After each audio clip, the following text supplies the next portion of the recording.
Tonight we have Greg Rogers, a Christian, and James Winner, an atheist, as they debate Is God Good? A provocative exploration of faith, morality, and meaning. Join us for a powerful, thought-provoking evening as two compelling voices go head-to-head on one of humanity's most profound questions. From the problem of evil to the foundations of ethics, from sacred texts to real-world suffering, this debate will confront the toughest questions about religion, compassion, and what it truly means for a deity to be good. No dogma, no agenda, just honest dialogue, rigorous argument, and open minds. Woo! Awesome, everybody. We are here for the first live debate on Heroic Debates. I am super duper excited. I'm going to be moderating today. I'm Secular Rarity, and we have with us today from the Christian perspective, Greg Rogers. Thank you so much for being here, Greg. And then from the atheist perspective, James Winner. This is just awesome, you guys. I'm really, really excited for this. And this is a good topic. So is God good? Pretty simple topic, but maybe not. We've got about an hour to kind of hash it out. So the way that we're gonna do this debate today, pretty simple. We're gonna give each debater a 5-minute opening, and then go into kind of a moderated discussion for the next hour. Basically with rotating 15 minutes, where for 15 minutes Greg will kind of be driving the conversation, and then we'll switch over to James and just kind of back and forth. I don't expect me to have to jump in too much to disrupt the flow, but we'll see how spicy and heated it gets, you guys. But I think it's going to be a really, really good debate. And that's really about it for me. Thank you, everybody, for being here. Please, do all the things, like and subscribe, comment below, share it with your friends. All easy stuff, and it'll really help the channel grow. That's about it, and I guess we'll just jump right into it and start the timer at your first word, Greg. Okay. Well, I guess obviously I'm taking it from the standpoint of a Christian and looking at it and saying, okay, is God good? And I presume normally when these kinds of discussions happen, what ends up happening is there are a litany of examples from the Bible that are given that are here's an example of something that God did that doesn't seem good. Here's a law that was written. Here is a doctrine or a creed or something that was set up that obviously would look, and we would look and say, hey, wait a minute, that doesn't sound good, either for us as individuals or for us as a community. And I think ultimately, a lot of that comes down to people's perspectives, what your presuppositions are, where do we align in terms of what you think is good and what you think is bad. And so I guess what it really speaks to is that good and bad are really relative terms, and a lot of that comes down to what do individuals or communities feel is good and right. um, I think then when you're talking about God, you're talking about someone then that is not not something that's bound by our finiteness. In other words, as an omniscient being, he actually understands and knows things that we don't know, and understands what's going on behind the scenes of those events and scenarios that may be taking place that we don't know about. And so I guess sometimes the question comes down as we draw and say something is good or bad that God is doing. The question is, do we actually understand all of the circumstances that are taking place? And if we were to understand everything that as God understood it, would we maybe define things a little bit differently? Um, I think also when you look at just good and bad with God, actually good and bad is not the thing that's at play with God. God doesn't look at people and say, hey, this person's good, this person's bad. What he looks at and says, hey, here is my nature, and my nature is the standard for which things are judged in terms of their ability to be compatible with me or not compatible with me. And so it really comes down to an issue not of good or bad with God. It comes down to, are you compatible with his nature or not compatible with his nature? And you can do something that's very good and not be compatible with God's nature, because perfection is something that we really don't completely understand. So I would say any debate that deals with God and asks if he's a moral monster maybe dealing with things related to God that are on human terms rather than looking at God and saying, hey, wait a minute, do I understand the nature of God and all that he's about? Maybe if I did understand more about it, I might think differently about it. So I guess that's my opening. Awesome, awesome. A little bit of time on the clock, but that's okay because we'll just have more time for open discussion. So Sounds thank you good. so much, Greg, for your opening. We'll go over to you, James, and then we'll go into a moderated open discussion. So we'll start the clock on your first word, James. All right. Well, thank you very much for having me on here, first of all. Thank you, Greg, for joining me, and Secular Rarity and Wes, and everybody who's doing the moderating and everything behind the scenes. I wanted to start out, actually. I actually prepared a little bit longer of an opening statement than Greg had. I want to start off, actually, by reading a scripture at Matthew 5:17 and 18.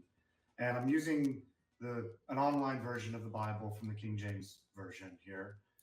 And it says, "Think not that I am come to destroy the law or the prophets. I am not come to destroy, but to fulfill. For verily I say unto you, till heaven and earth pass, one jot or one tittle it shall in no wise pass from the law till all be fulfilled."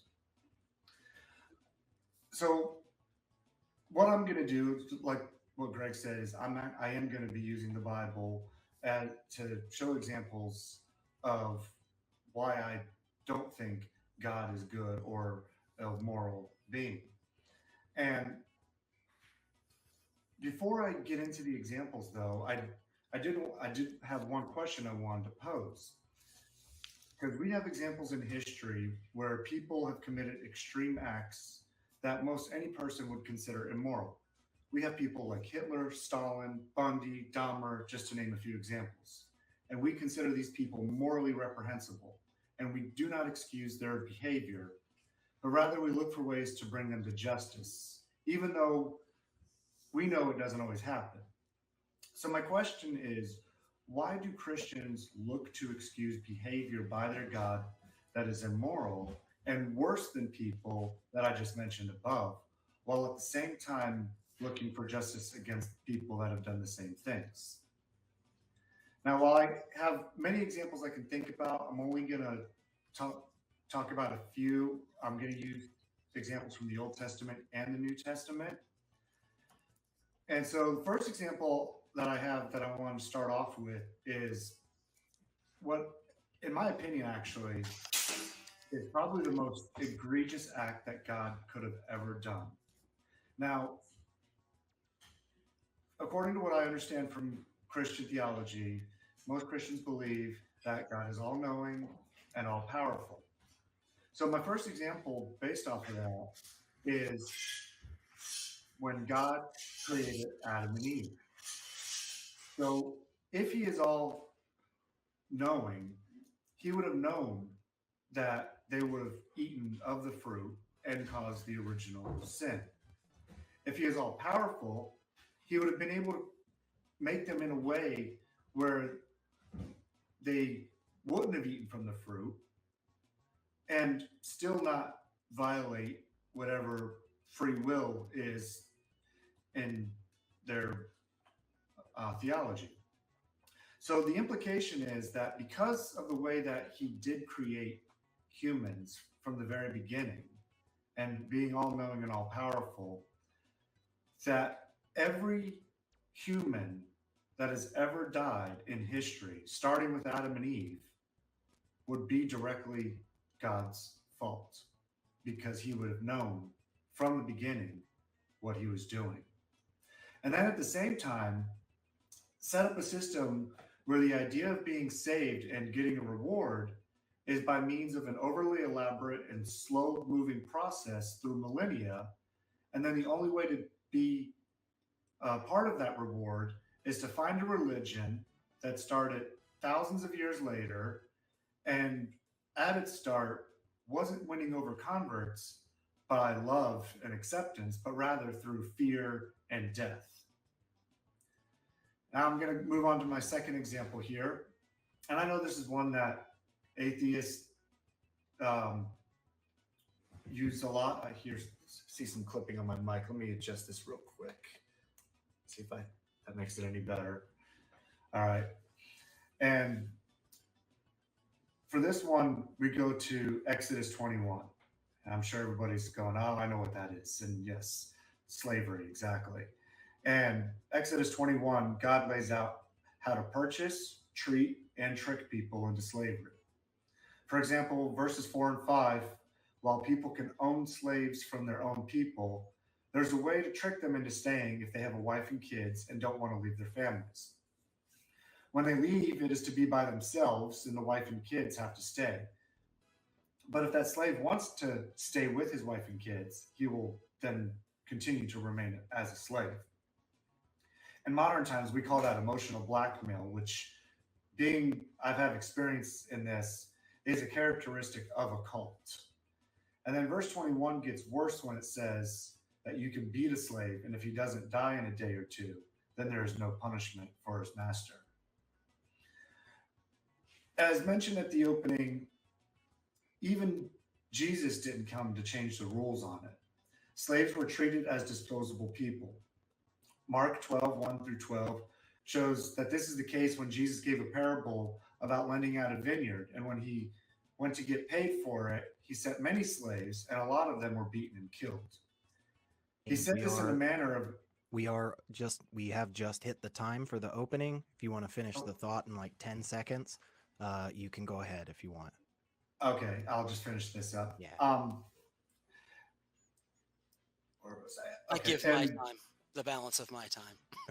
Okay. Sweet. And he said it in a manner of it being normal, and didn't instead say, hey, slavery's fucked up, guys, don't do it. So I'll just jump down to my concluding remarks on this, because I had something else to say too. I just want to say that this was just a few examples, and I do have more, obviously, because I'm not reading them all.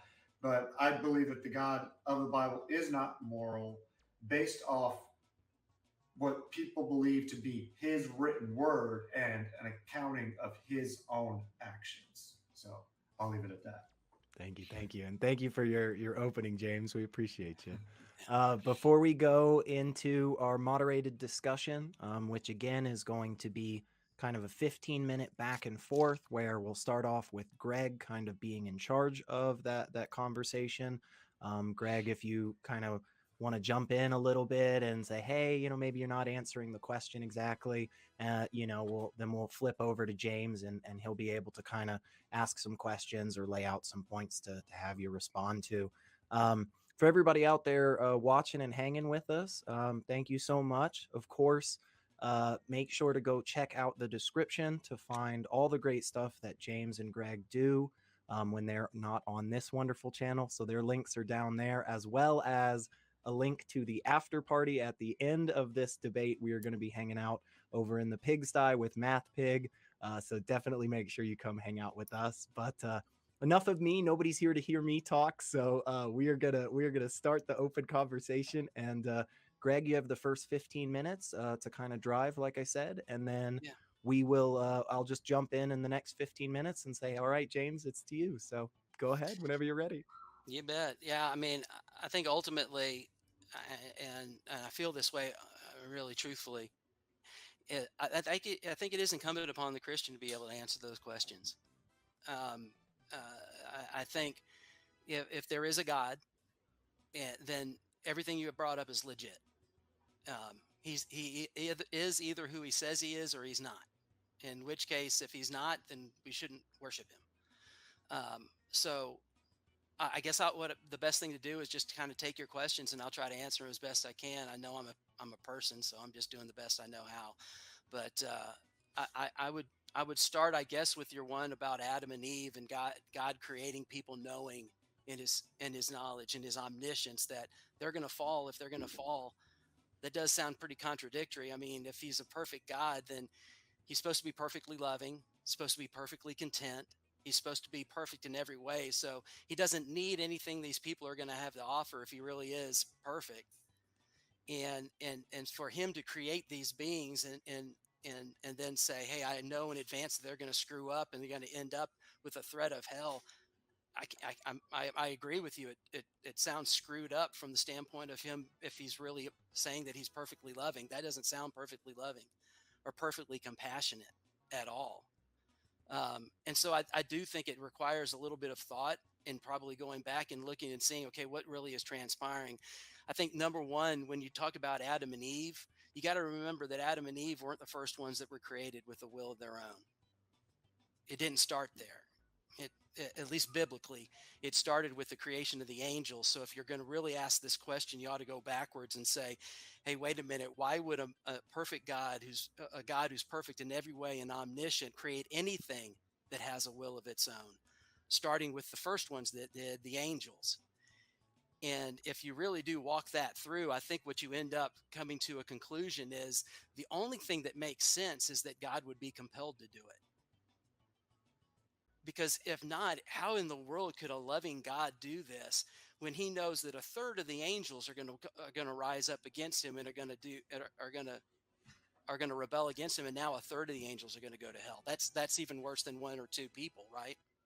But let me ask you something on that, Greg, Yeah. because couple problems I see with what you're saying here, with the angels being created first and having a will of their own. Okay, so what's the difference? And this is a question nobody I've ever in my background haven't gotten answered. Okay, what's the difference between an angel that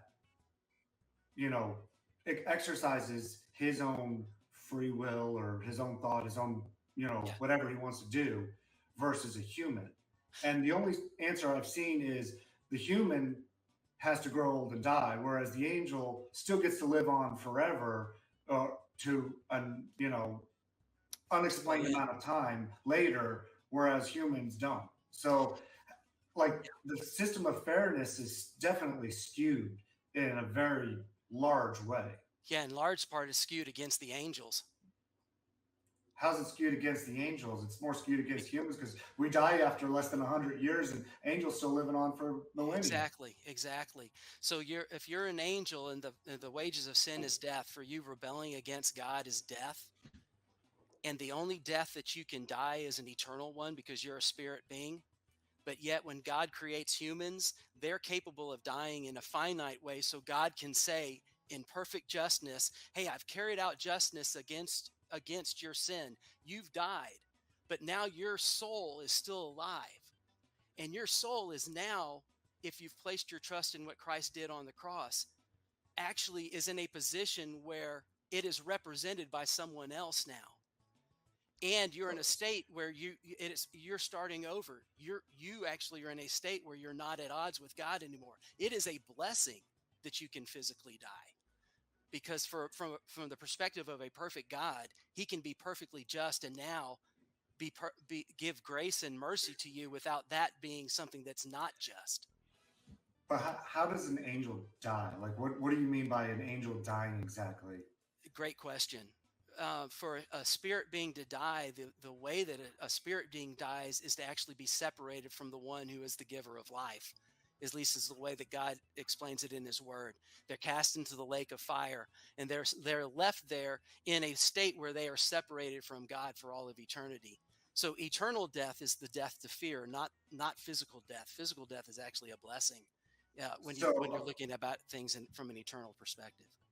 So let me get some clarification on this. So they're still technically alive, right? Yes. These angels? Yeah, because a spirit being, a spirit, you live. Yeah, the spirit being is an eternal thing. Yes. So how are you dead if you're still technically alive? Well, because it'd be like me, like if I, like my dad, okay?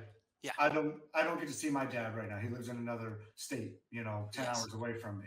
So I'm separated from my dad, but I'm not in any kind of agony or anything over it. I can still call him and whatnot, but like I'm still alive, but I'm not dead though either. So like how do you wrap your mind around that? How do you overcome that obstacle in your mind? I guess the way I would look at it and answer that is, the one who gave us the definition is the one who defines what that is.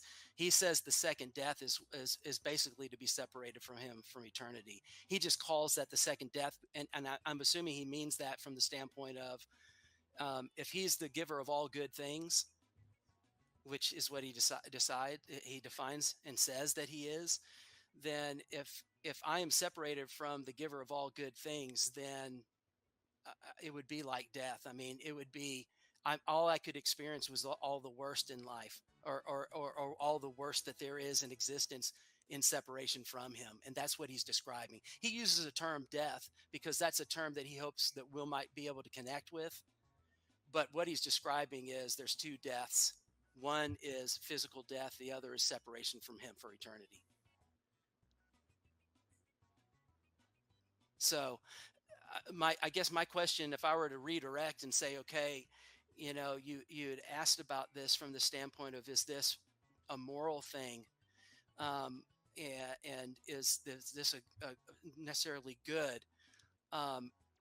If the issue is really about dealing with God and he's perfect, and anything that is imperfect is going to experience something that is to be separated for him for all eternity. If he did actions throughout time that were in a way to try to create a way and make possible for the most people possible to be able to forego what it meant to experience separation from him for all eternity. And in some cases, those things look like they were bad. Let's say you brought up the example of, hey, wait about, he said to kill all the Amalekites. He said to kill all the Canaanites. That was probably on your list. If he said to do those kinds of things, and yet by doing that, it protected the ability for the remedy to be available to everyone, would you not say that would be like your Hitler situation where you said, hey, wait a minute, God was stepping in justice and actually taking those out that would cost the life of everyone else? Because I think you've got it flip-flopped. God's not Hitler. God's the Nuremberg trial. Yeah, but like in actually that example wasn't actually on my list, believe it or not. It's a good one, isn't it? It is a good one. But in that example though, he said also to kill all the women and children. So yes. That would be like if you went back to Germany in World War II, you, instead of just killing Hitler and stopping him, that would be like killing everybody who's a German, even if they didn't want to be a part of the war. Right. And that's where you go back to, okay, wait a minute, God's an omniscient God. We're not. He very rarely said wipe everyone out. He only did it twice, to my knowledge. And in both cases, when the people did not do what he said, those people actually came back and rose up against Israel and caused them to walk away from God. If through these people, the Israelites, was the pathway to get to the Messiah, and the Messiah was not just to save the people of Israel, but to save the entire world from an eternal separation from God, and the Amalekites and the Canaanites are actually a threat to that, and he knows that, then it would actually be unloving of him if he were to say, hey, let them all live, because now it's a threat to all of existence that they would end up in hell. I would say that he's making actually the more compassionate, the better decision, the wiser decision. And it's because he's omniscient. We're not. But still, to me, that just sounds like you're justifying genocide. And because you think about it, if those kids, just say you only spared the kids. I'm not saying I agree with this either, yeah. Okay? But just say you just spared the kids in this situation, right? Yes. We know that if you take children and you educate them and you show them, ways of other cultures and get them to understand the world around them better, that they're going to be better people for it in the future. Okay, so now you just, go ahead. I'll let you finish. Even if you just did that, you could have saved a whole lot of lives and taught them to be better than what their forefathers were. Okay, so those children were all in a cult, right? And so they've been brainwashed into a certain mindset and way of thinking. You know about this, right? Okay, I do. And I came out of it too. exactly. And See, now, what that often means I can happens change in even as an adult. exactly, and so what oftentimes has to happen with children, police go in and they actually take those children away from the cult and they take them over to a different situation forcibly because they have to get them away from the brainwashing.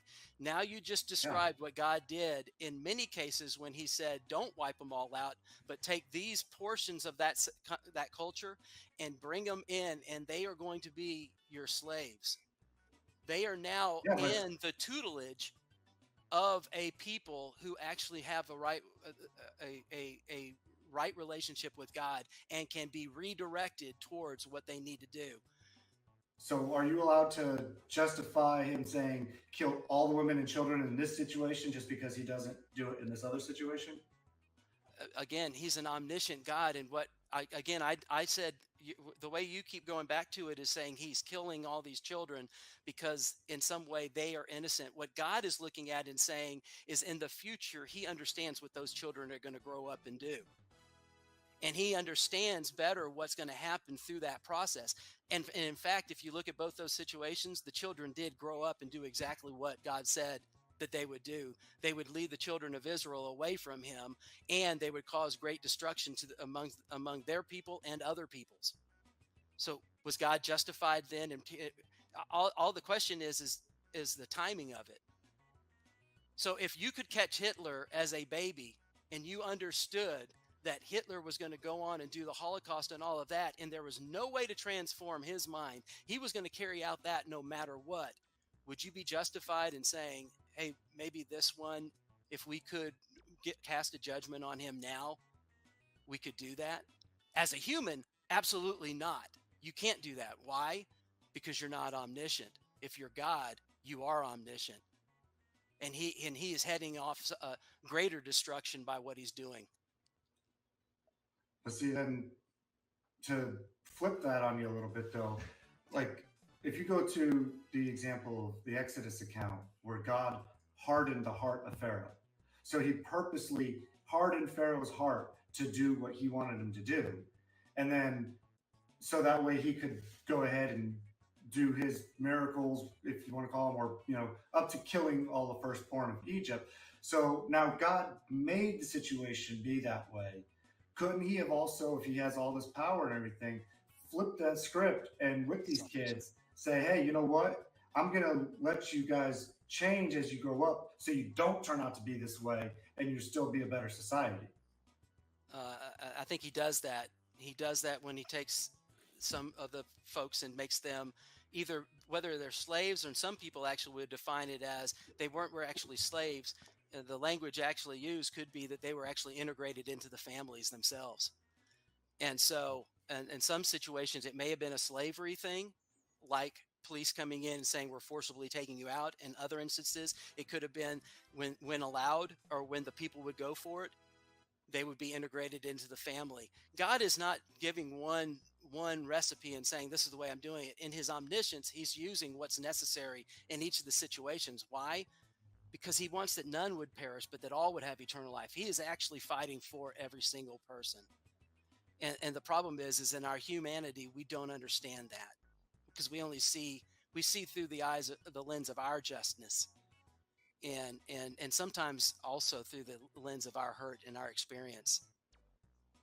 And Well, we wonder, yeah, go ahead. I was just going to say, I think that's a good moment for me to just jump in and say, all right, we're passing the torch over to James for the next 15 minutes to kind of lead. But again, remember, you guys, this is just an open conversation, but whoever is leading for that 15 minutes, if you want to refocus the conversation or ask questions or whatever, it's kind of your time to go. But again, I'll shut up and just let you get back into it, James.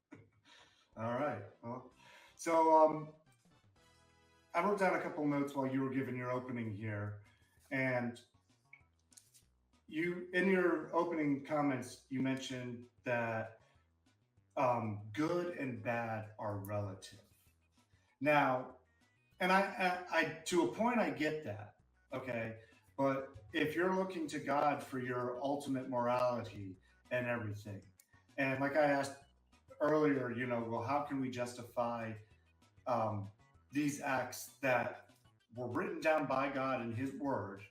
And yes, I'm just giving that to you. I'm not even trying to argue that part with you at all. So, like other shows that we'll see. But like, if you're going by just that, though, how can, if we know that genocide and murder and rape and all these things are just absolute, horrible things to do in society, then how can God's morality be relative if we know that these things are bad and we shouldn't do them at all ourselves? Great question. I mean, ultimately, good and bad are relative when you're talking about us, or when people are basing it on arbitrariness, what my feelings are. And if God was basing it on his feelings, it would be relative. The standard that God upholds and what he puts out there and says, this is what is good, this is what is bad, or what have you.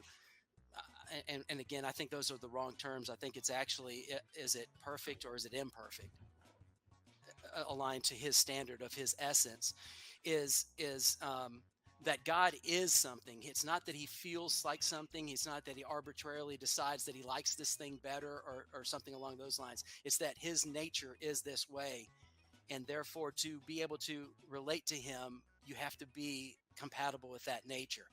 So, but back to the point about the relativity and genocide and all of those kinds of things. I think you have to look at it from what's your set of presuppositions about where God is coming from.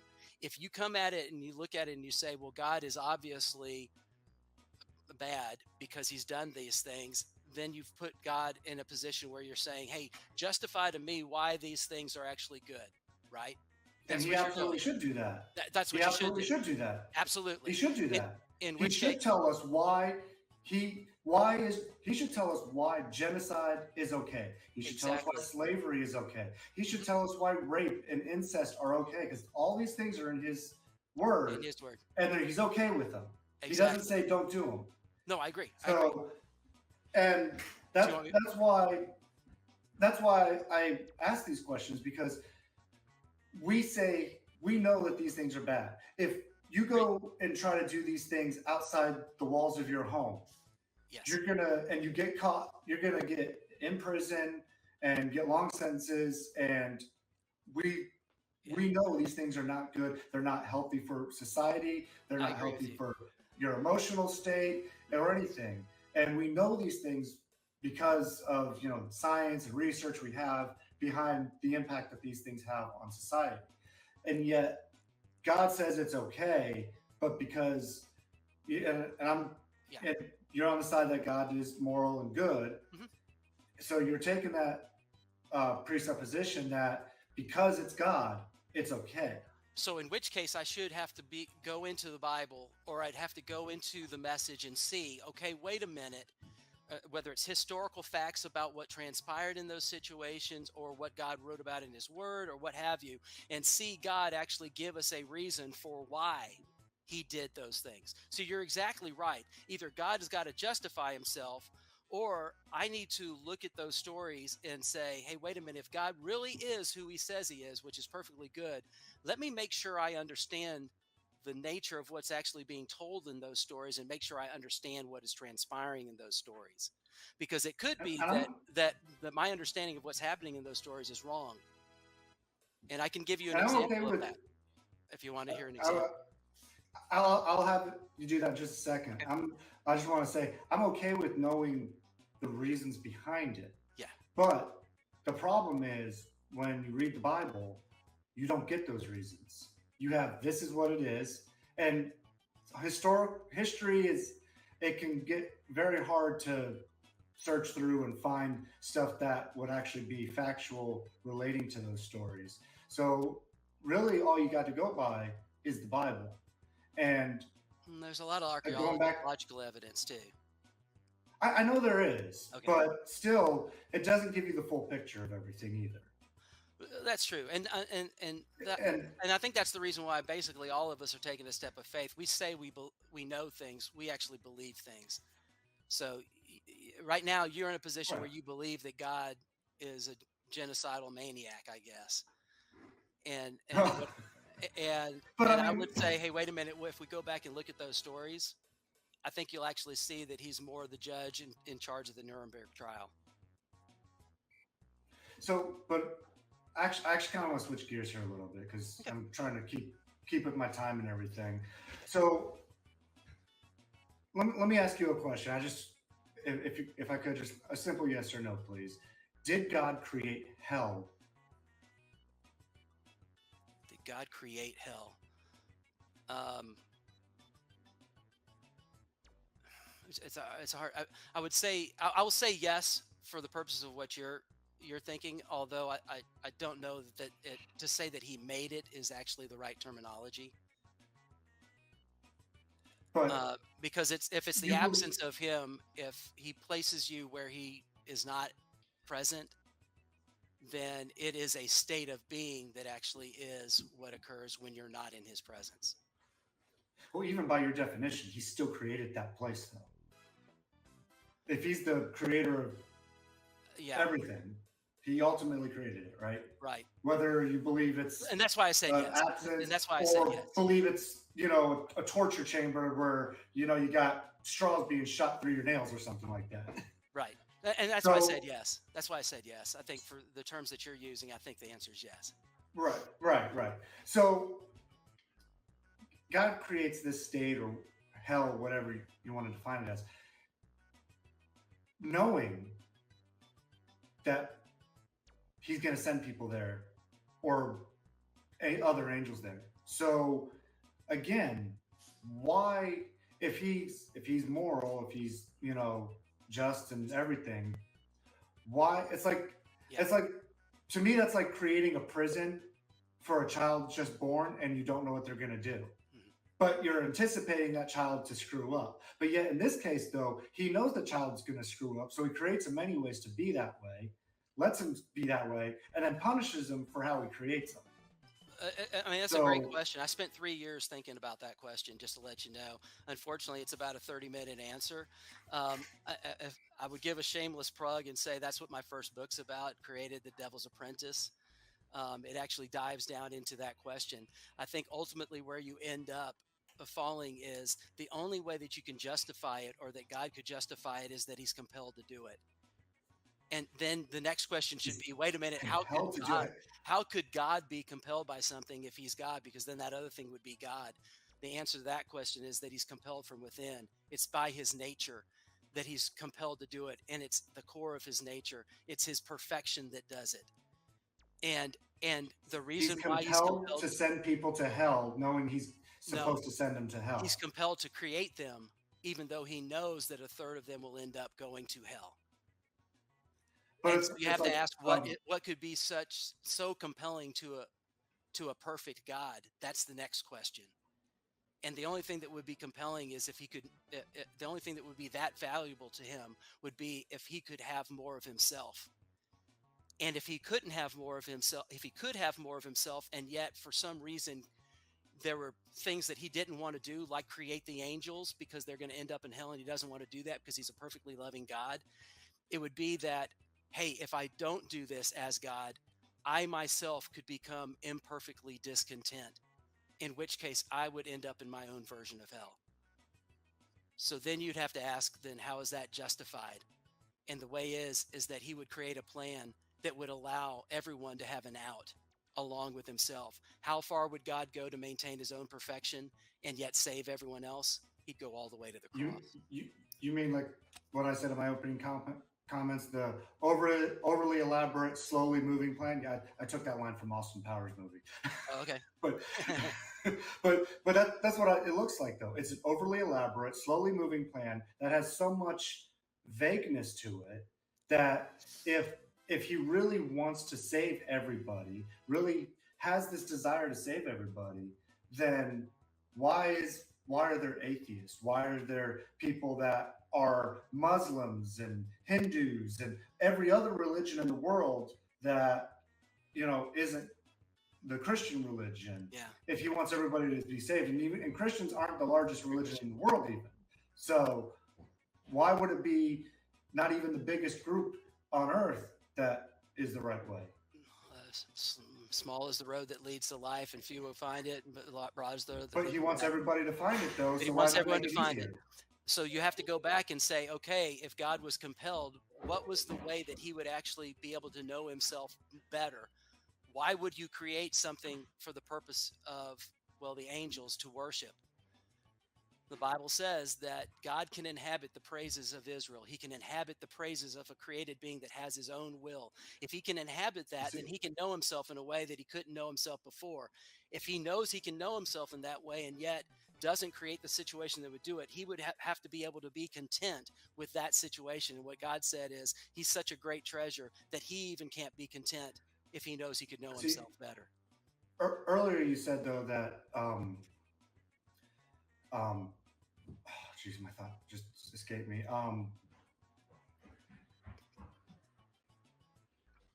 That in the Bible that you earlier you said that in the Bible that God puts words in so we can understand, such as death.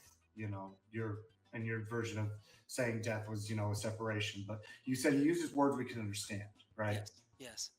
So why doesn't he make the system for that salvation easier for everybody to understand? Still, in his knowledge and power and everything, he could still create it where you have that free will, you have the decision, the choice is yours. Yeah. But yet we don't have that system. We have a system where it's very hard, very difficult, so abstract, so obscure that it takes a great leap of faith to So believe in let me it see if I and to can lay it follow it. out. Let me see if I can lay it out and if it sounds simple enough to you. God has a good, perfect, and pleasing will. He's perfect therefore, right? And if you're going to worship him and he creates you for the purpose of worshiping him, that means you have to freely be able to worship him, which means he has to give you your own identity, your own will. Okay. If he gives you your own will so that you can be who you are, anyone who has their own will eventually choose their will over the will of another. It's the definition of actually having your own will. But if you choose your own will, there's a way that seems right to a man, but in the end it leads to death. Why? Because if I choose my will and it's different than God's will, even if it's to do really super good things, if it's different than him, it's imperfect, and now you're incompatible with him. Now you're on a pathway that leads you to a place that you don't want to go. So here's what God said. Hey, look, you can't make yourself perfect again. Guess what? I'll do what it takes to make you perfect. Here's what I'll do. I'll pay the penalty for you. You say you want it. If you'll accept it and mean it, I'll give it to you. It's free. You don't have to do anything to earn it or deserve it. Is that But pretty see, simple enough? there's one other major flaw with that, and this is I'm a parent, and Yep. this is where I see the major flaw in this as well. Yes. My kids see me every day. Mhm. I've never seen God. So, Do you know with if you're that being perfect? said, Do you know if you're perfect? no, I know I'm not perfect. So you know you're But that's incompatible with God. That's all you but need see, to know. I also know that my dad isn't perfect either because I've seen him. I can't know if a God is perfect because I've never seen him or met him. So that's a big difference right there. So I get. we got less than a minute left in this part, but just to sum up though, like if I can't ever know that God is there, I can't know whether he's perfect or not. And I'll send it back to secular rarity now. Yeah, perfect timing once again, Awesome. you guys. And we'll just kick it right back over to Greg for your last 15 minutes, and then we'll come back to you, James. Just want to let everybody know out there hanging with us, if you have any questions, feel free to tag Heroic Debates or Math Pig, and just let us know what your question is or who the question is directed to, any relevant points and so forth. So we'll definitely be looking for those because we've got that at the end. And of course, just remember, if you guys are enjoying this and you're having a good time, just hit the like, subscribe, notification bell. You guys know the drill. But back to you, Greg, and for your last 15 minutes. Yeah, I guess before we got on, Wes and I were talking, and I mentioned something to him. Truthfully, all of this stuff really comes down to: is there a God or is there not? And because we can talk about this all day long and whether or not God's good or God's not. And really what it comes down to is there's a bunch of us that say that we have met God and we do have a relationship with him. And we try to describe that to people. And sometimes it's really hard because, yeah, you're right. I don't see him. But I am convinced that I relate to him. And so the question then becomes, is that a reality or is it not? If it is a reality, then the question then becomes, why have you not experienced that same thing? I don't know. I don't know. Because and that's part of why they say that Christianity or a relationship with God is a personal thing. All of us are I don't know what the trigger is that will get you to a point where you'll say, hey, wait a minute, I have actually sensed and believe I am relating to God. Ultimately, it is a step of faith. God left it there. And I think part of that is because what God is looking for is people whose hearts are perfectly his, he says. He's looking for people who actually say that their greatest desire is, even if I didn't have any evidence whatsoever, I would want you so desperately that I would seek you in that way. And he says, if you seek me, you will find me if you seek me with all your heart. There's the rich young ruler who came before Jesus and he said, hey, I want to follow you. What is it that I must do to follow you? And he says, take all that you own, go and sell it and give it to the poor, and then you can do that. Then you can follow me. And it says the man walked away in sorrow, even though he said that he had kept all the 10 commandments. He did all the religious stuff. He did everything that everyone had told him it took to have a relationship with God. And what he found out was that he wasn't keeping the first commandment, to have no God before me. His money,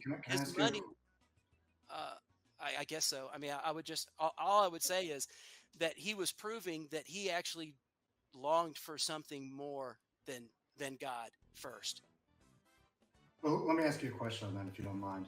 Absolutely. So what about all the people who have tried to seek him, have sincerely, there's Great. plenty of atheists out here who, hey, in our deconversion from religion, whether Christianity or whatever, we did seek, we did look, we sincerely and honestly wanted to know, is there God? Fine, come tell me, let me know. But yet we never got that. So what is that? Why didn't we? And we were sincere about it. Why didn't we find them? So I'm sitting here right in front of you right now, and I'm saying there's a different way to approach God than the way you did. I think you came through the Jehovah's Witnesses and maybe some other things as well. I'm saying there's a different way to do it. Is it possible that right now God is speaking through me to you and saying, I'm crying out to you?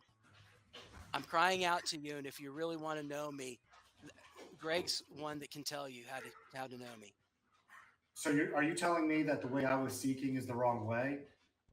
I'm saying that the road that you took actually brought you to a place where now you're on a radio station that if you had thought that you found him in Jehovah's Witnesses, you might never have gotten on this radio station and may never be talking to me right now and having me say there's a different way. So yes, God may have said, I'm going to let him go through all of that in order to get on a radio program as an atheist so he can hear from someone who actually does know me and actually hear what it takes, which is, here I am.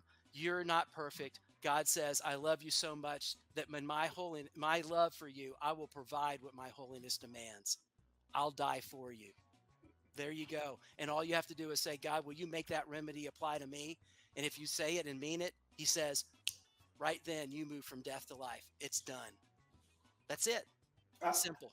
I like the little comment in the private chat here. Greg showing his age on the radio station comment instead of YouTube channel.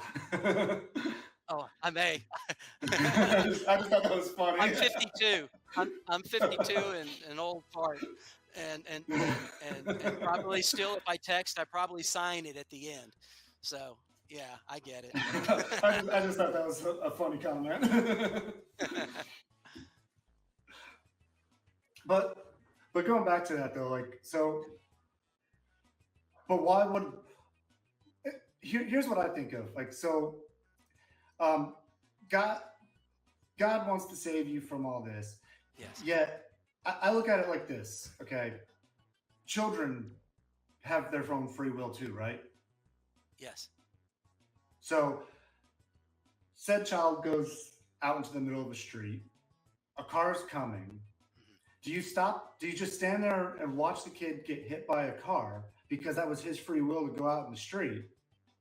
Or do you go in and save that kid, thus taking away his free will from being in that street? Um, I, I mean, As I a, would. as a parent, I have no That's an hesitation. I easy save the question. kid. I have no hesitation either. I jump out and save the kid. So But we're not why? God, and God's not saving us from a car that's coming. He's saving us from a problem that is that my essence is not equal to His essence. But that's the whole point, though. It's just a small way of showing the larger scale.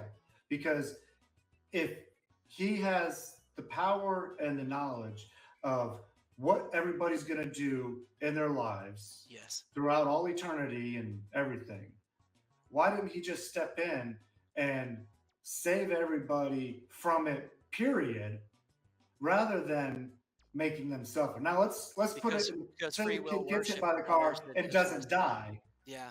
Let's say the kid gets hit by the car and doesn't die. He's in the hospital for a long time. Yeah. And now this kid, now he knows, hey, I know I shouldn't go out in the middle of the street. I'm going to get hit by a car. Yeah. But as a parent, why let him go through all that just to teach him a lesson not to run out in the street? Remember, I said there was a reason why God created anything that had a will of its own, and it was because God understood that He was being compelled by His nature because of Himself actually being in a state where He could end up in hell. What He did was create a system that made it so no one had to go to hell, including Himself. And it's on the basis of a free will decision. And it's an easy one. Yeah. It's basically, will you accept that I died in your place? It's not that the guy jumped out in front of the car to save the kid. It's that the guy jumped out in front of the car, pushed the kid out of the way, and took the car. He died to save the kid. That's what God did. Yeah, but then there's that scripture though. I can't remember where it was at, where it says God doesn't desire any to be destroyed. Yeah, but that all would but have eternal desires life. all to. And He doesn't. It's different from the JW Bible to other Bibles, but that's how I remember it. That's right. But if he doesn't desire any to be destroyed, he has the power for everybody to not be destroyed. Yes. It'd be like if I desire to go buy up Walmart and I have the money to do it and the power to do it, I can just go ahead and do it. Yeah. But like I he think doesn't do it though. He allows people to still die and be in your whatever version of hell you believe in, even though he doesn't desire that, but he still lets it happen. If he truly loves you and everything, why does he still let that happen? I just can't wrap my head around that. because in order for you to be able to worship, which was part of what was saving him, is that you had to have the free will to be able to choose to worship him. In order to do that, you have to have your own identity, your own will. The problem what you're running into is the great conflict that happens with free will and omniscience and omnipotence and all those things that God is. For God to allow us to have free will, it means the only way He's able to do that is because He's omnipotent. If not, there's no way He could allow us to even have our own identity and do all that, because it would contradict Himself. I understand it's difficult, because you look there, because the place you could take it is to say, hey, wait a minute, God says He's compelled to do it. He's actually trying to save Himself. This is a selfish act. He's saving Himself, and by doing that, he's creating these beings because He's compelled to do so. If not, He's going to go into His version of hell. But then He creates a way that will save them all and allow them not to have to experience hell. Oh, wait a minute. Then it flips back. It's this back and forth. The problem is that the problem and the solution are inseparable. So if that's inseparable, Yeah. then God isn't all powerful enough to create His own world where He can't save Himself then, unless He does this. So see the contradiction there too? Yeah, So and I'm which fine is with it? it. What you've heard is Christians that say, "Hey, he's omnipotent, he's all these different things." What God ran into was a problem, and the problem was that in order for him to be able to maintain his own perfect contentment, he had to create a being that had a free will choice. And when they did that, he knew that they were going to be in a situation themselves. He ran into a problem where his internal want, he had no internal So needs, his internal want became a need. You're exactly right. so you're Yes. saying God has a problem that he can't solve then, No, he can solve it. basically. He did solve it. The question is, in his solution, will we accept his solution, which actually becomes the remedy for us as well? We are Yeah, choosing but his not to accept the solution, remedy. He's his got his one way to save solution, himself and to save us all. He just says, if you will accept me as the remedy, and that I will die in your place, and you'll just say you'll accept that and want me to do that for you, he says, you don't have to face any of it. But if not, yes, you run into a problem because you didn't yeah, accept but still the one remedy. It's not his his problem, though. solution condemned billions of people to hell and By their angels and all choice. that. So By their choice. his solution still isn't perfect. No, It it's still it's perfect. contradicts his being. It's perfect. It's How imperfectly applied by us because it perfectly can save you. All you have to but do is say, yes, I want it to be. Will you make it apply to me? it can't be perfect though, because if it was It can be perfect, right now if you'll say, then yes, God, will we you make it could apply to me? perfectly understand it. He could make us understand it in a way where we would understand it without a doubt. Yeah. But being that Can, there's people out there that don't, it's not perfect. can you understand that you're not perfect? Yeah, I can. Can you understand that if he is perfect and you're not perfect, you're not compatible with him? No, because I've never seen a perfect being. Okay, so he tells you, okay, you're right. I can't define perfection to you because there's no way to define it. So I give you a list of laws and I say, hey, if you fail in one point of the law, you failed at all. Is there You is mean there the list any of laws that include the slavery and how to treat them and beat them and everything? yeah, I guess you can go there. And that's perfect. Well, if you look at what slavery is about, what God is actually telling us through slavery is that, do you know what what really is he does? He, throughout the history of the Bible, if you follow it and track it all the way through, it's because the people weren't willing to turn away from slavery without turning away from him. So he gives them a set of laws originally that say, yeah, slavery, but treat them better than everyone else does. And as you see him titrate his people over to what his real feelings are about slavery, you go to the book of, was it Jude or I think it's Jude. It's probably a different one. And he shows a slave that's returning to his master, and he says, "Hey, slave master, slave, guess what? I led both of you to Christ. In Christ, neither of you are slave or master. Guess what? You're both slaves to sin. What you ought to be doing is treating each other as brothers." That's where he was leading everyone, but he couldn't get anyone there until they came through recognizing that all of us are a slave to something. We're a slave either to our sin, to our own self and our own desires, or we're a slave to his good, perfect, and pleasing will. You're a slave to something no matter what. Well, we probably have about 30 seconds left technically, maybe just a little bit more, but I figured, again, that was probably a good place for us to just go ahead and hand the torch back over to James for the final 15 minutes here. Remember, everybody out there hanging with us, either live now or in the future, go and check out what Greg and James do. Their links are in the description. I know we've put them in the comments as well. And then definitely, if you're here with us live, come and hang out with us on the after show over with Math Pigs. So, James, we'll kick it over to you for the last 15 minutes of the open conversation. Okay. I say we can hash out this slavery topic a little bit more, Okay. because even whether you think God was justified using it or not, when you look at the Bible from both the Old Testament, even to the New Testament, there is not one word in there that says to abolish slavery in any way. It doesn't, the Old Testament tells you how to procure them, trade them, etc. The New Testament, it doesn't talk about that part, but it talks about parts of, in parts how slaves are still treated, how they're still around, rather than just saying, hey, you know what, we shouldn't own other people, because that in itself would be a violation of their free will to own them.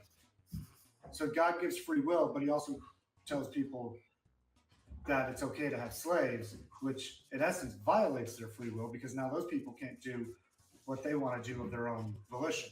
Mm-hmm. So how is that also not a contradiction in itself?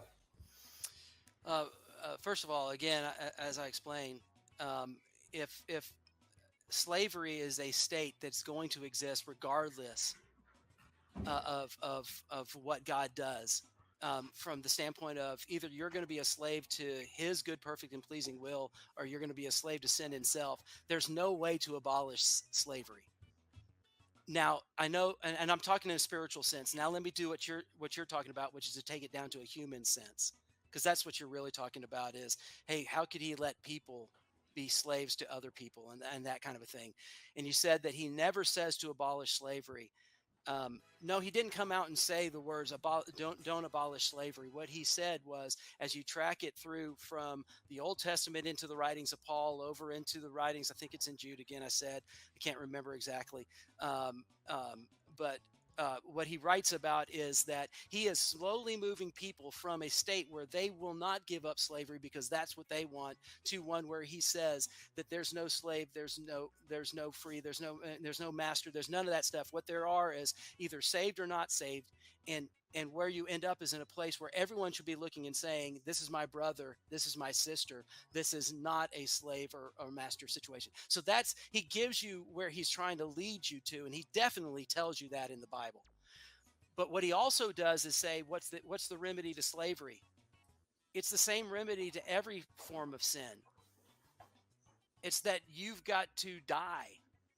You have to, as a selfish being, a being that's imperfect and that thinks, how can I get more for myself than someone else has, which is what leads to slavery. He says that side of you has to die, and you have to live again as I am, good, perfect, and pleasing, where slavery is not an issue at all to begin with. There is no slave. That's why Thomas Jefferson, when he was writing, and he said, we find these truths to be self-evident that all men are created. He was a deist. He wasn't a Christian, but he recognized it, that all men are created equal, endowed with certain inalienable rights, life, liberty, the pursuit of happiness. There should be no slave. And that was something that everyone should be able to recognize, because and he pulled directly from Scripture talking about that and saying, this is how I understand these things to be true.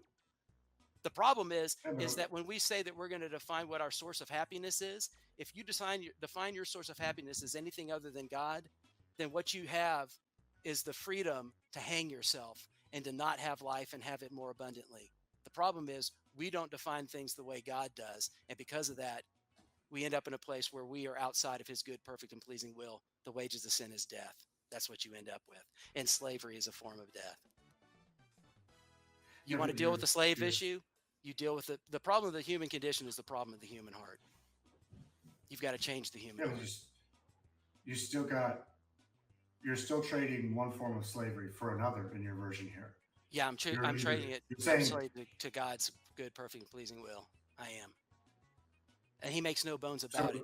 He says there's going to be a situation that's that way. But he also says that my yoke is light. And why? Because what we find out is when we're a slave to his good, perfect, and pleasing will, all those things that we really desired and didn't even know that we desired, that's fulfilled in him. You just don't know it yet. Yeah, but why can't we just be happy and live full lives or whatever eternity afterwards without having to have God there? Why can't he just say, hey, you know what? I created you with free will. You don't have to follow me, but go ahead and be happy and, live without me. That's fine. I'll make sure it's all good for you still.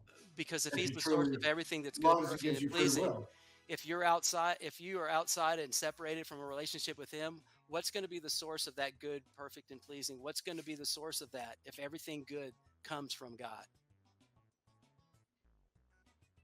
But Where are he you going to also can find it? make it where he can make, like I said, he can make it where you're everything good. Still, you could still have that if you're not with them in that relationship. Ask that. I'm sorry, I was reading a question from Math Pig. I'm sorry, I've got ADHD, so I can't do two things at once. I, I completely know where you're coming from. I do too. So it's all good.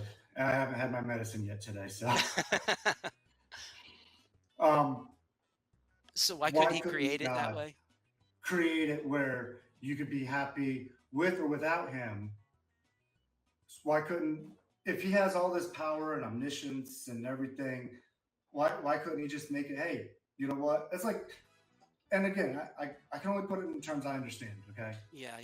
I'm a human. I understand human terms. So my kids are going to eventually grow up and move out of my house. Yes. They're going to go live their lives, whether they go to college, whether they get married, have families of their own. They're going to eventually do that. So I don't need to have them find all their happiness and fulfillment in life by living with me. Yeah. Nor do I need to get all my happiness and fulfillment in life by keeping them with me at all times.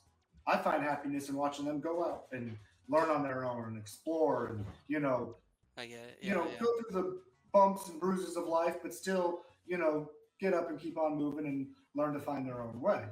Yeah. So if I can do that as a human, yeah.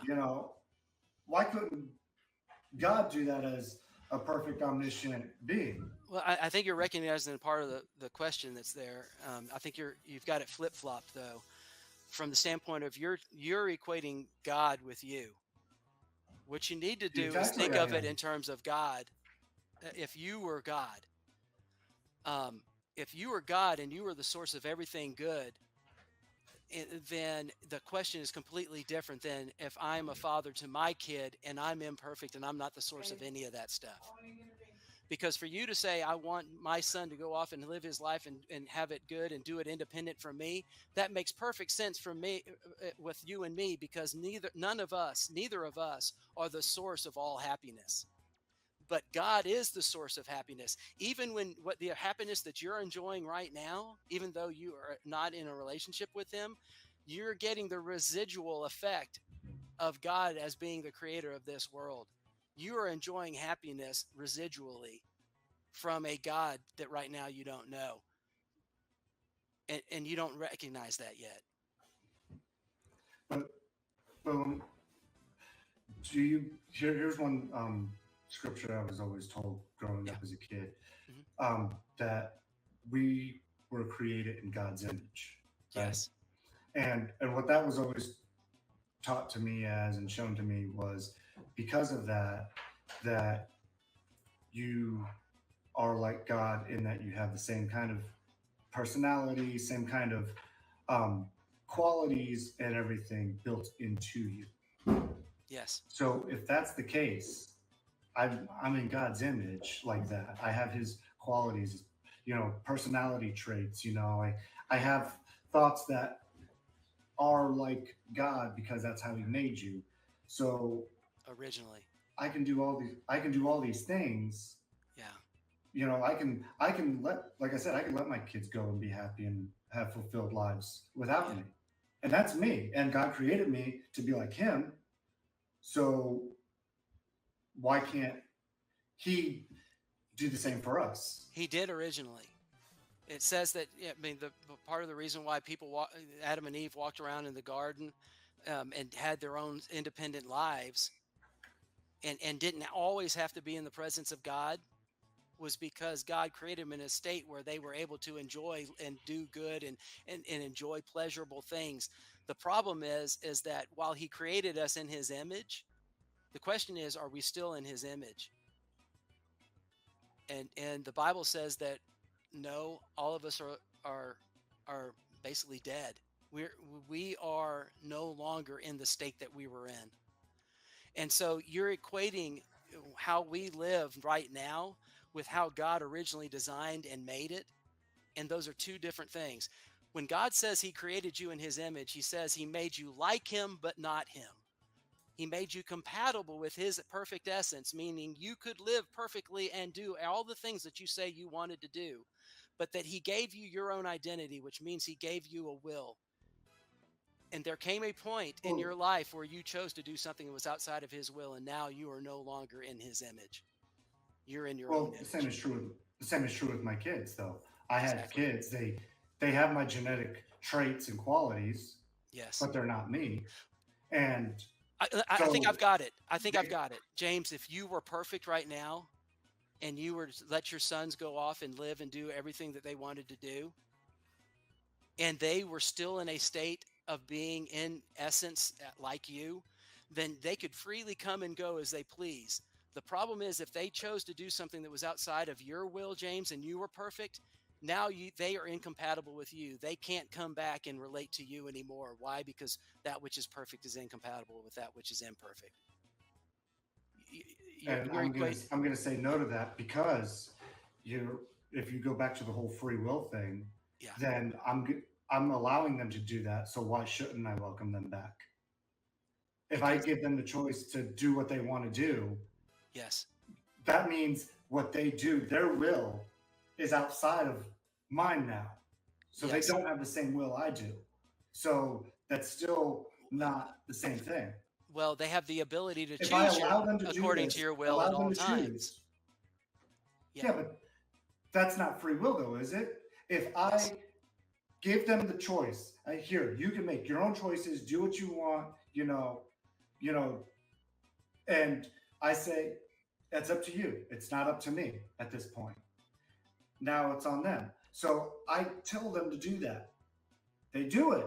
But then why should I punish them for when they exercise that free will and use it? That's a great question. And I think that's part of the reason why the solution that God did was that he paid the penalty.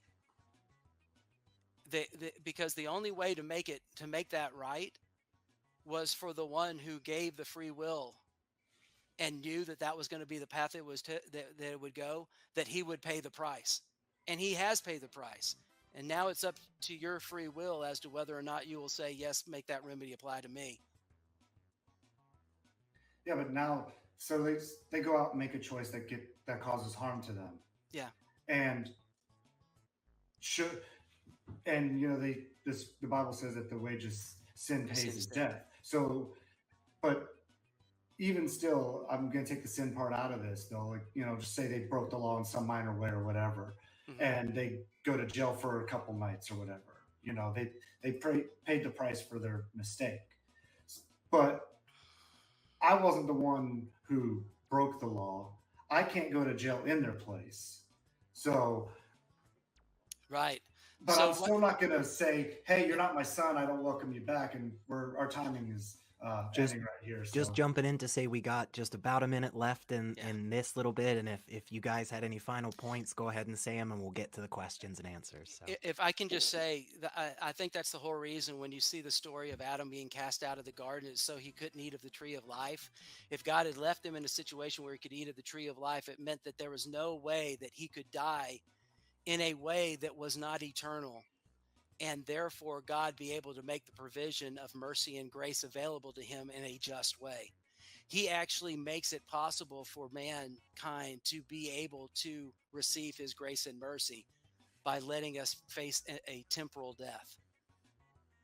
And now your soul can stand before him and should know that, oh, wait a minute, this sin thing's bad because it's what caused me to be able to die in the first place.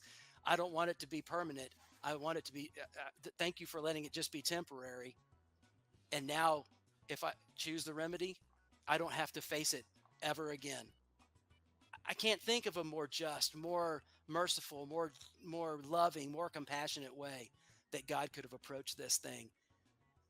I could have, but our time is up, and we're going to go to questions if you and answers. if here, you so- wanted a quick Yeah, 30 go to ahead and say 45 it. seconds I'll give to it to wrap you. up. Okay. Yeah, Yeah, please. please. Okay. I just didn't want to interfere with the timing too No, much. you Yeah. guys are good. But so like I like hearing this example. If you ever listen to Michael Wiseman on the Bible Says What uh, podcast, he's like, well, why couldn't God have just said, hey, give me some flowers and ask for forgiveness and let me, I'll forgive you. He didn't need to kill himself as a sacrifice to himself to save you from a condition that he gave you. It's like a doctor giving you a sickness just to give you the cure for that sickness. And that's what I'll conclude with on that. Yeah, Gotcha. and I think with that, Good. definitely first off, Greg, James, thank you so much for being here. I know I had a really good time. It looks like the live chat was pretty hopping most of it, so it seems like everybody else out there hanging with us was having a good time too. So thank you all for being here as well. Don't forget, like, subscribe. The links for both Greg and James are in the description, so please definitely go check all that stuff out. And then after we're done and wrapped up here, like I said earlier, we'll be hanging out with Math Pig and just hanging out and chatting and, doing whatever, I guess. But before that, we do have some questions, and let's see if we can get them. I don't know if Math Pig, you're going to get them on the screen or not, but that's okay because I have a few that I can find and read my own. This one looks James, like they're mostly coming my way, probably. I think they are. Yeah, for sure. Just to let you know. We don't want to. That's We don't fine. want to. I'm just being honest. I You get the gotta hot know where seat. I am. We don't want to beat up on You you get too the hot much. seat in this one. But, That's okay. That's okay. Hey, I've often told people I actually prefer talking to like Muslims or to atheists more sometimes than Christians because I think actually they help me grow in my faith more than actually when I talk to other people that are Christians because they challenge me in ways that force me to have to think and recognize that I don't know it all and I need to go take a look at things a lot more. So. well, this first one I think is definitely for you, Greg. From Leo Felius, we've got a question for you, Greg. Is something good in virtue of being commanded by God, or does God command things in virtue of their being good? So is this that? What do they call that thing? The eukaryote or whatever? There's some kind of I know that's not the right word. Euthyphro, I think. Euthyphro. Yeah, thank you. That thing is something good because God commanded, it says that it's good, or is it good because of its own? Because God created it as good. I mean, because in some ways that comes down to divine command theory. God, is it because God, whatever God says is the way it is? I don't believe in divine command theory. I think what you do with divine command theory is you basically say that God's a tyrant. That in other words, he can say anything is good, just in order for him to be sovereign. We're going to say he could make anything good. No, the answer is I think that things are good because of their because of their connection to his essence. And his essence is such that he is perfectly righteous in all things righteous and perfectly not unrighteous in all things that are unrighteous. Now I know it's circular logic. How can I prove that? I can't. It's a step of faith on my part that God is who he says he is. But if God is who he says he is, then things are good because they are compatible with his good essence. Thank you for that, Greg. I think this next one might be again geared towards you, but James, I think you could probably answer too. But from James Apperson, how do we know we aren't getting residual happiness from Eric, the God-eating penguin, or Loki, or SpongeBob? Well, I mean, that goes back to the question of is there a God? Because essentially, and using all these things, you're basically saying that some imaginary being is actually doing this thing, and is God an imaginary being? And I think that's really the core question: is there really a God, or is there not? We can go into, and probably would have to set up another talk for me to be able to say, hey, here's the reasons why I think there is a God. and someone else would say, here's the reason why I don't think there's a God. In the end, all of us are taking a step of faith. I can't show you God. I think I can show you the effects of God, and I think I can show you the effects of God in my own life. But what you're going to end up having to do is either say, yeah, I believe that, or I don't believe that. I can't take you to a place of no. So Awesome. there's going to be a step of faith there. Awesome. Thank you for that. Up next from Electro Live, if God hates sin, why did he create free will agents since sin is entailed with free will? Great question. And again, this goes back to why did God create anything with a will of its own? And I thought it was, I think it personally, and this is me, and again, 3 years of thought and checking out the scripture and digging down into it, I think it's that he's compelled, and it's because there was a internal want that God had that became a need, and that need was that there within the praise and worship of created beings, he could actually know himself better, or know himself in a way, or I shouldn't say know, because in his omniscience he knows. He doesn't experientially know unless he actually creates those beings in order for that place to exist where he could actually inhabit. So what you end up with is, why did he create free will beings if he knows sin comes out of it? Is, well, because if not, then he would be left in a place where he would become imperfectly discontent, and he would experience hell. And so what he did was create a way that and devised a plan that makes it so neither he nor any of his created beings that are created to worship him have to go through hell. Awesome. He provided a way of escape for everyone. Awesome, and thank you for that. And it looks like we've got one final question from MathPig, and if your kids make a choice and then you reject them for that choice, does that not make you a dictator? Let me see if I'm going to verbalize. It was a little broken in the question, I'll be honest. So if your kids make a choice and then you reject them, so you gave them free will, they choose to operate in free will, make a choice that's outside of your will, then aren't you a jerk for actually doing it? Which I think was one of James's first things when he was talking about Adam and Eve and he created them. The answer is probably, yeah, you'd be a jerk. And the question then becomes, but is God a jerk? And the answer, I believe, is no. In which case you have to look and say, then God, justify why you're not a jerk. And I think the justification is God was in a pickle because of what he knew was going on in terms of what could happen with free will and what happens with his own perfection and the problems that creates. And then he said, but I'm going to create a way out.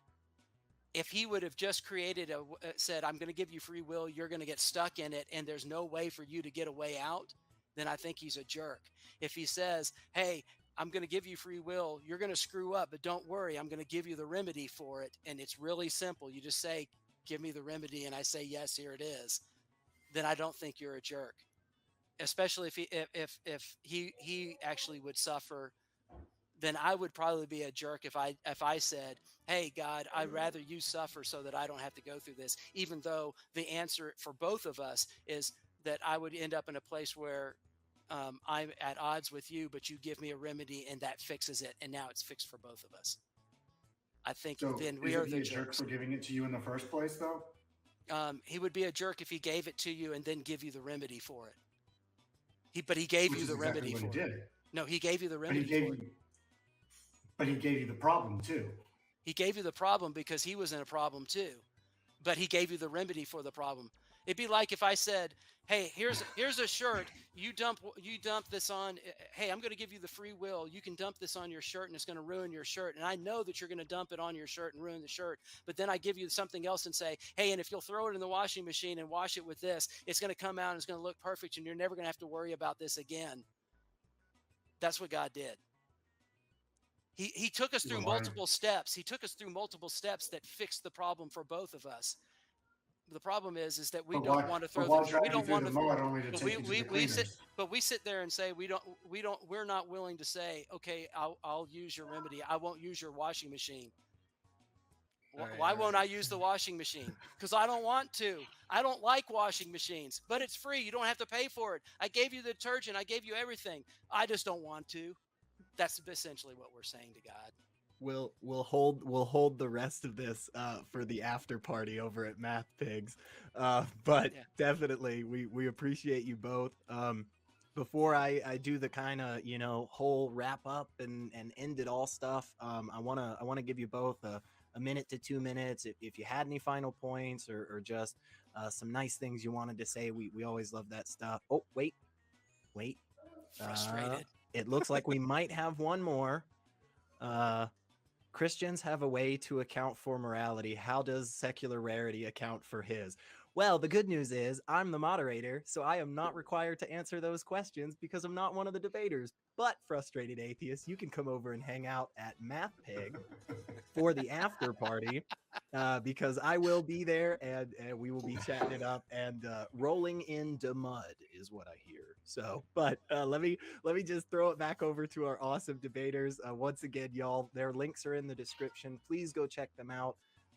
And we'll since we've started the whole thing, we'll just keep it running as we've had it. Greg, I'll give you 2 minutes, and then James, I'll give you 2 final minutes as well, and then we'll wrap it up and go hang out in the mud. Very good. I guess just in the 2 minutes, I guess it's a shameful plug, but I raised it this book. It's a book that I wrote. It actually contains the 3 years of thought where I actually thought about the question, why would an omniscient God who's perfect in every way create anything that has a will of its own? When he knows that those things that he creates that have a will of their own are actually going to rebel against him. How can he do that, and how? So it's a fictional story. I do it that way because a lot of people don't like to read theology and don't want to read 200 pages of it for sure. But it actually walks you through and shows you an answer to that. So anyway, and I'm happy to talk about it in the after party as well. Thank you so much, Greg. James? Great conversation, Greg. Appreciate it. Really do. Thank you, James. I didn't mention that really, in mine. Thank you. I thought we had a really respectful and good banter back and forth, even though we have very differing viewpoints on the subject. In conclusion, just basically from what I've said, from what I read in the Bible and everything, and from my own deconversion, I just cannot see how somebody who gives you the disease and then gives you the cure could be called good. In the medical world, we would call that malpractice, and you'd be liable for a lawsuit and losing your license and losing everything you have. And I think that if this truly is what God did and everything, he needs to be held accountable for his actions and for inflicting all this pain and suffering on humanity for all these thousands upon thousands of years. And that's where I'll end it. Awesome. Well, again, thank you both for being here. Thank you, everybody who's been hanging out with us in the live chat, and anybody watching this in the future. We really, really appreciate that. Please just take a moment, like, subscribe, hit the bell, and just share the channel, because we'd love to keep it going. We'd love to, have it grow and put on these types of, good conversations more and more regularly. So definitely, please, simple things you can do. That being said, reminder, go check out the links in the description for both Greg and James. You can find all of their great stuff. And then the link for the after party over at Math Pigs channel is in the link in the description, as well as the chat. But yeah, seriously, thank you everyone for hanging out with us today. We really, really greatly appreciate it. And since I didn't have anything prepared, I would just say, Wes, Math Pig, that's it for me, and take us out, I guess.